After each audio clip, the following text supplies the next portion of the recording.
Welcome to MJ channel. இன்றைக்கி நம்ம சேனலில் வரக்கூடிய 2025 பொங்கல் பண்டிகையொட்டி பொங்கல் பரிசு தொகுப்புக்கான ஒரு சின்ன ஒரு அப்டேட்டை பற்றி நம்ம இந்த வீடியோவில் டீட்டெயிலாக பார்க்க போகிறோம். ஸோ இந்த வீடியோவை ஸ்கிப் பண்ணாமல் ஃபுல்லாக பாருங்கள். நம்ம சேனலை ஃபஸ்ட்டாக பக்கம் சப்ஸ்கிரைப் பண்ணுங்கள், பக்கத்தில் இருக்க பெல்லைக்கான கிளிக் பண்ணுங்கள். வாங்க வீடியோக்குள்ளே போய் டீட்டெயிலாக பார்க்கலாம்.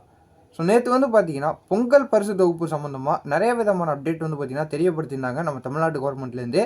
ஸோ அதில் 3 விதமான பரிசு தொகுப்பு கொடுக்க போகிறதா தெரியப்படுத்தியிருந்தாங்க. அதில் ஒரு முழு கரும்பு, அப்புறம் 1 கிலோ பச்சரிசி, 1 கிலோ சர்க்கரை உள்ளிட்ட பரிசு தொகுப்பு பார்த்தீங்கன்னா நம்ம தமிழ்நாட்டு கவர்மெண்ட்லேருந்து ரேஷன் கடைகளுக்கு அனுப்பி வைக்கப்பட்டிருக்கு அப்படின்னு சொல்லிட்டு தெரியப்படுத்தியிருந்தாங்க. ஸோ அது மட்டும் இல்லாமல் வேட்டி சேலைகளும் அந்த பொங்கல் பரிசு தொகுப்போட இணைச்சி கொடுக்க போகிறதாகவும் ஒரு புதிய தகவல் வந்துருந்துச்சு. அதை என்றைக்கு வழங்க போகிறாங்க அப்படின்னா இந்த பொங்கலுக்கு ஒரு வாரத்துக்கு முன்னாடியே பார்த்தீங்கன்னா இதை மக்கள் எல்லாருக்கும் கொண்டு போய் சேர்த்துருவோம் அப்படின்னு சொல்லிட்டு தெரியப்படுத்தியிருக்கிறாங்க. அதுக்கான டோக்கன் வழங்கக்கூடிய முயற்சியிலேயே பார்த்தீங்கன்னா இப்போ ஒரு சில இடத்துல ஈடுபட்டுக்கிட்டு இருக்கிறதாவும் ஒரு தகவல் வந்துருக்குது. ஸோ ஒரு சில இடங்களில் பார்த்தீங்கன்னா 7ஆம் தேதி 8ஆம் தேதிக்கு மேலே ஜனவரி மாதத்தில் கொடுக்க போகிறதாவும் தெரியப்படுத்தியிருக்கிறாங்க. ஸோ அந்த டோக்கன் அடிப்படையில் அவங்கவுங்க போய் அந்த பொருட்களை வாங்கிக்கலாம். வேட்டி சேலை அதுக்கப்புறம் அந்த 3 பரிசு தொகுப்பு பார்த்தீங்கன்னா வாங்கிக்கலாம் அப்படின்னு சொல்லிட்டு நம்ம கவர்மெண்ட் தரப்புலையும் தெரியப்படுத்தியிருந்தாங்க.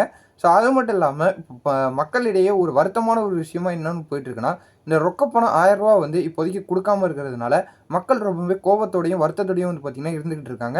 ஸோ அப்படி இருக்கக்கூடிய சூழ்நிலையில் அமைச்சர் பன்னீர்செல்வம் அவர்கள் பார்த்தீங்கன்னா கிட்டத்தட்ட 2000 ரூபா வரையும் மக்களுக்கு இப்போ இந்த பொங்கல் பரிசு தொகுப்போட ஆட் பண்ணி கொடுக்கணும். ஸோ பெங்கல் புயல் ஸோ அதிலெல்லாம் பாதிக்கப்பட்டு நிறைய பேர் பார்த்தீங்கன்னா கஷ்டத்தில் இருந்துகிட்டு இருக்காங்க.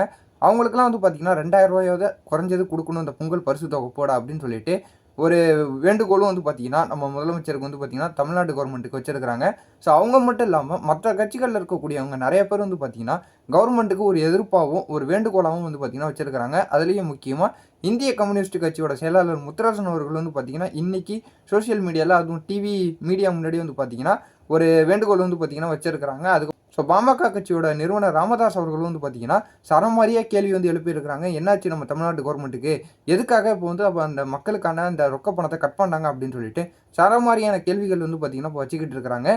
அது மட்டும் இல்லாமல் பொதுமக்கள் நிறைய பேர் பார்த்தீங்கன்னா வேண்டுகோள் வச்சிருக்கிறாங்க நம்ம முதலமைச்சர் மு.க. ஸ்டாலின் அவர்களுக்கு. ஸோ நம்ம தமிழ்நாட்டு கவர்மெண்ட்லேருந்து கட்டாயம் இந்த முறை இந்த பரிசு தொகுப்போட ரொக்க பணம் கொடுக்கணும் அப்படின்னு சொல்லிட்டு பொதுமக்கள் நிறைய பேர் பார்த்தீங்கன்னா இன்னும் கோரிக்கை வச்சுக்கிட்டு தான் இருக்கிறாங்க. ஸோ பொதுமக்களுடைய கோரிக்கையை நம்ம தமிழ்நாட்டு அரசுலேருந்து அவங்க செவி கொடுத்து கேட்டாகணும். அது மட்டும் இல்லாமல் இந்த 2026 பார்த்தீங்கன்னா நெருங்கிக்கிட்டு இருக்கு. இப்போ இப்படி பார்த்தீங்கன்னா இப்போ மகளிர் உரிமை தொகையும் கட் பண்ணுறது, ஸோ அது மட்டும் இல்லாமல் இப்போ இந்த ரொக்க பணம் 1000 ரூபாயும் கட் பண்ணுறதுங்கிறது பார்த்தீங்கன்னா ஸோ அவங்க அடுத்த லெவலுக்கு போகிறதுக்கு பார்த்தீங்கன்னா இது ரொம்பவே ஒரு தடையாக இருக்கும். ஸோ மக்களுடைய கோரிக்கை அது மட்டும் இல்லாமல் மற்ற கட்சிகளில் இருக்கக்கூடிய கோரிக்கைகளை இப்போதைக்கு பார்த்தீங்கன்னா நம்ம தமிழ்நாட்டு அரசுலேருந்து நிறைவேற்றுவாங்க அப்படின்னு சொல்லிட்டு தான் எதிர்பார்க்குறோம். ஸோ பொறுத்திருந்து பார்க்கலாம் மக்களுடைய கோரிக்கையை ஏற்றுக்கிட்டு வேறு ஏதாவது முயற்சி எடுக்கிறாங்களா அப்படின்னு சொல்லிட்டு. ஸோ வேறு ஏதாவது அப்டேட் கிடைச்சாலும் நான் உங்களுக்கு அடுத்த வீடியோவில் நான் தெரியப்படுத்துகிறேன். ஸோ இந்த தகவல் உங்களுக்கு யூஸ்ஃபுல்லாக இருந்ததுன்னா இது உங்கள் ஃப்ரெண்ட்ஸ் அண்ட் ஃபேமிலி எல்லாருக்குமே ஷேர் பண்ணி விடுங்க, அவங்களும் பார்த்து தெரிஞ்சுக்கிட்டோம். இதே போல் வேறு ஏதாவது நல்ல தகவலோடையும் நல்ல அப்டேட்டோடையும் நான் உங்களை அடுத்த வீடியோவில் பார்க்குறேன்.